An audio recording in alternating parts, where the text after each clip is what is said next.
جب کر کے مزدوری رضا آتا ہے باپ، اور زندگی بھر چلتا رہتا ہے مشینوں کی طرح، زندگی بھر چلتا رہتا ہے مشینوں کی طرح، موت کی گودی میں ایک دن تھک کے سو جاتا ہے باپ،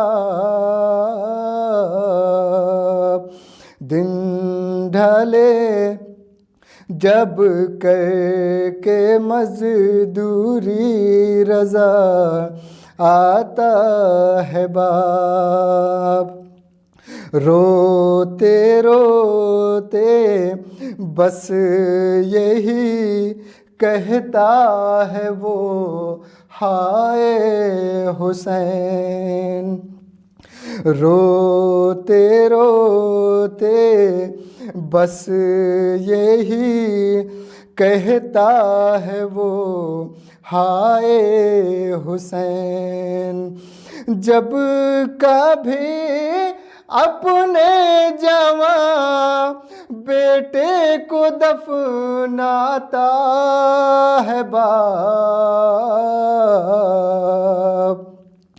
دن ڈھلے جب کر کے مزدوری رضا آتا ہے باپ، کوئی ان بچوں سے پوچھے کیا ہے شادی کا مزہ،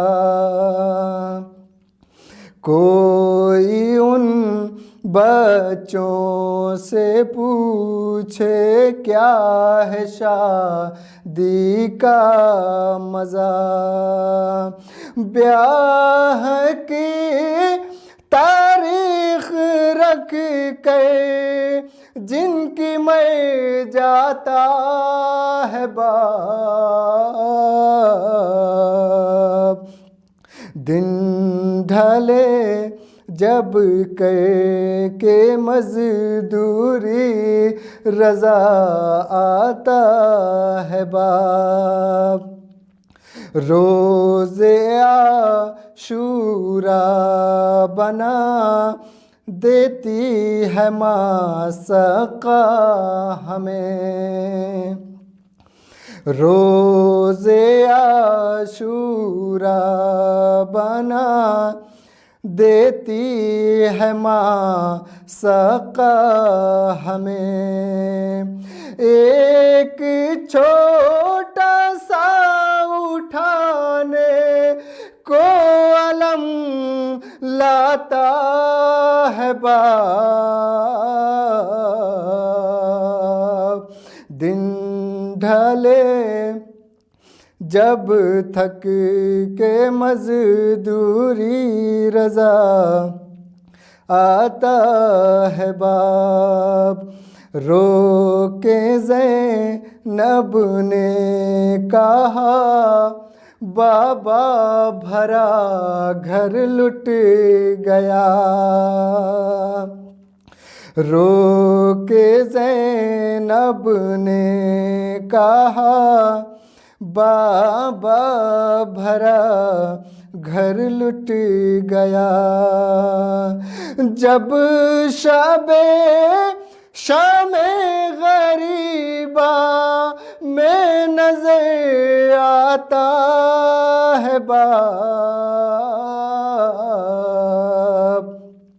دن ڈھلے جب کر کے مزدوری رضا آتا ہے باپ، کیا کہوں گا حال اصغر پوچھ بیٹھی جو رباب، کیا کہوں گاہ اس غے پوچھ بیٹھی جو رباب آگے جاتا ہے کبھی پیچھے پلٹ آتا ہے باب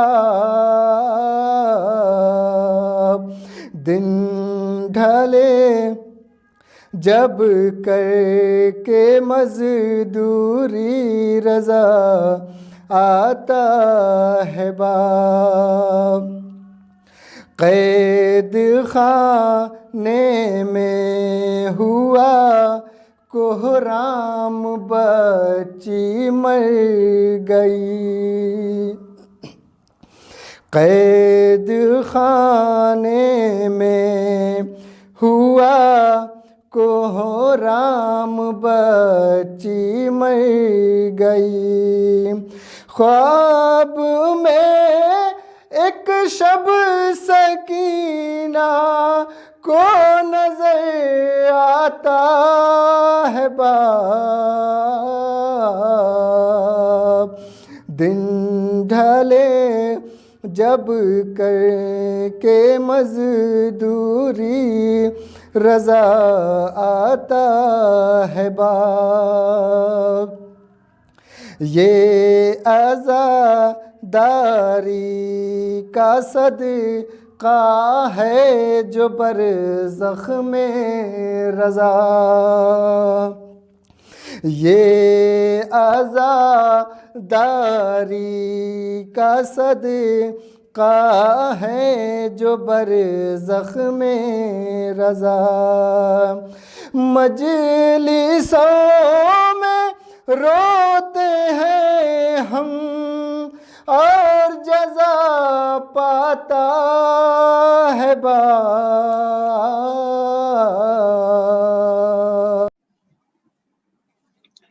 اعوذ باللہ من الشیطان الرجیم بسم اللہ الرحمن الرحیم الحمد للہ رب العالمین والصلاة والسلام علی اشرف الانبیاء المرسلین نبینا سیدنا ابی القاسم محمد اللہم صلی علی محمد وعلی آلہ الطیبین الطاہرین المعصومین لا سیما بقیت اللہ فی الارضین روحی وارواحنا لتراب مقدم الفدا ورحمۃ اللہ علی اعدائهم اجمعین بسم اللہ الرحمن الرحیم رب اشرح لی صدری ویسر لی امری واحلل عقدۃ من لسانی یفقهوا قولی اما بعد فقد قال اللہ تبارک وتعالی فی کتاب الحکیم والقرآن المجید وما خلقت الجن والانس الا لیعبدون۔ خداوند متعال کی بارگاہ میں شکر گزار ہیں کہ پروردگار نے ہمیں یہ توفیق عطا فرمائی۔ مجلس ترحیم ہے اور مجلس ایصال ثواب ہے۔ مرحوم مغفور سعید رضا نقوی ابن مرحوم سردار حسین اور ان کی فیملی کے اور جو بھی ناظرین اور حاضرین مجلس سن رہے ہیں ان سب کے مرحومین کو انشاءاللہ اس ذکر کا جو ہے ثواب جو ہے وہ پہنچے، کیونکہ مجلس جو ہے وہ ترحیم کی ہے تو گفتگو بھی انسان وہ کرے کہ جو یقیناً ہمیں بھی فائدہ ہو سکے، اور یقیناً ہر ذکر کا ہر درود کا ثواب جو ہے وہ صاحب عزا اور جس کے لیے ہم مجلس پڑھ رہے ہوتے ہیں یا کوئی بھی ثواب کا کام کر رہے ہوتے ہیں ان کو پہنچتا ہے۔ لیکن یہ ہے کہ کیونکہ موت برحق ہے اور ہمیں بھی ایک نہ ایک دن اس دنیا سے جانا ہے، تو ایسی گفتگو ہو کہ جس سے ہم بھی اپنی دنیا اور آخرت دونوں کو سنوار سکیں۔ ایک صحابی حضرت محمد مصطفیٰ صلی اللہ علیہ وآلہ وسلم کی خدمت میں آتا ہے اور کہتا ہے کہ یا رسول اللہ کیا مجھے اجازت دیں کہ میں موت کی تمنا کروں۔ رسول خدا صلی اللہ علیہ وسلم فرماتے ہیں کہ موت کی تمنا کرو یا نہ کرو موت تو آنی ہی ہے، اور لیکن بہتر ہے کہ موت کی تمنا نہ کرو، اگر کرتے بھی ہو تو یہ کچھ چیزیں ہیں ان کو پہلے آمادہ کرو، ان کو پہلے تیار کرو، ان کو پہلے اس قابل کرو، اور اس کے بعد اور وہ کیا ہے، وہ کچھ تحفے ہیں کچھ لوگوں کے لیے، کچھ ہدیہ ہے، کیونکہ جب انسان کہیں جا رہا ہوتا ہے تو وہاں جہاں بھی جا رہا ہوتا ہے اور جس جگہ جا رہا ہوتا ہے، کبھی اپنے وطن جا رہا ہوتا ہے، دوسری جگہ کام کرتا ہے، یا کبھی اپنے کسی ایسی جگہ جاتا ہے جہاں اس کے